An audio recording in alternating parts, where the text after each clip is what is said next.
इसी का नाम मोक्ष है। हिमालय की तराई में एक ब्रह्मनिष्ठ संत रहते थे। वहाँ का एक पहाड़ी राजा जो धर्मात्मा, नीतिवान और मुमुक्षु था, उनका शिष्य हो गया और संत के पास आकर उनसे वेदांत श्रवण किया करता था। एक बार उसके मन में एक शंका उत्पन्न हुई। उसने संत से कहा, गुरुदेव, माया अनादि है तो उसका नाश होना किस प्रकार संभावित है, और माया का नाश न होगा तो जीव का मोक्ष किस प्रकार होगा। संत ने कहा, तेरा प्रश्न गंभीर है। राजा अपने प्रश्न का उत्तर पाने को उत्सुक था।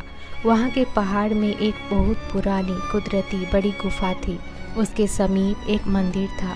पहाड़ी लोग उस मंदिर में पूजा और मनौती आदि किया करते थे। पत्थर की चट्टानों से स्वाभाविक ही बने होने से वह स्थान विकट और अंधकारमय था एवं अत्यंत भयंकर मालूम पड़ता था। संत ने मजदूर लगाकर उस गुफा को सुरंग लगवा के खुदवाना आरंभ किया। जब चट्टानों का आवरण हट गया तब सूर्य का प्रकाश स्वाभाविक रीति से उस स्थान में पहुंचने लगा। संत ने राजा को कहा, बता, यह गुफा कब की थी?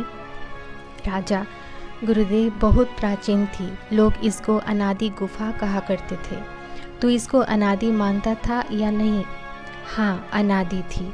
अब रही या न रही? अब नहीं रही। क्यों? जिन चट्टानों से वह घिरी थी उनके टूट जाने से गुफा न रही। गुफा का अंधकार भी तो अनादि था, वह क्यों नहीं रहा? राजा, आड़ निकल आने से सूर्य का प्रकाश जाने लगा और इससे अंधकार भी न रहा। तब तेरे प्रश्न का ठीक उत्तर मिल गया। माया अनादि है, अंधकार स्वरूप है, किंतु जिस आवरण से अंधेरे वाली है उस आवरण के टूट जाने से वह नहीं रहती। जिस प्रकार अनादि कल्पित अंधेरा कुदरती गुफा में था, उसी प्रकार कल्पित अज्ञान जीव में है। जीव भाव अनादि होते हुए भी अज्ञान से है। अज्ञान आवरण रूप में है, इसलिए अलुप्त परमात्मा का प्रकाश होते हुए भी उसमें नहीं पहुंचता है। जब राजा गुरु उपदेश द्वारा उस अज्ञान रूपी आवरण को हटाने को तैयार हुआ और उसने अपने माने हुए भ्रांति रूप बंधन को खो के वैराग्य धारण कर अज्ञान को मूल सहित नष्ट कर दिया, तब ज्ञान स्वरूप का प्रकाश यथार्थ रीति से होने लगा। यही गुफा रूपी जीव भाव का मोक्ष हुआ।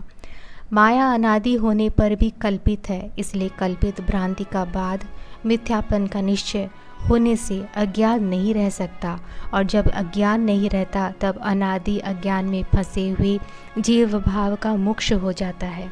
अनादि कल्पित अज्ञान का छूट जाना और अपने वास्तविक स्वरूप आत्म स्वरूप में स्थित होना, इसी का नाम मोक्ष है। चेतन, चिदाभास और अविद्या, इन तीनों के मिश्रण का नाम जीव है। तीनों में चिदाभास और अविद्या कल्पित मिथ्या है।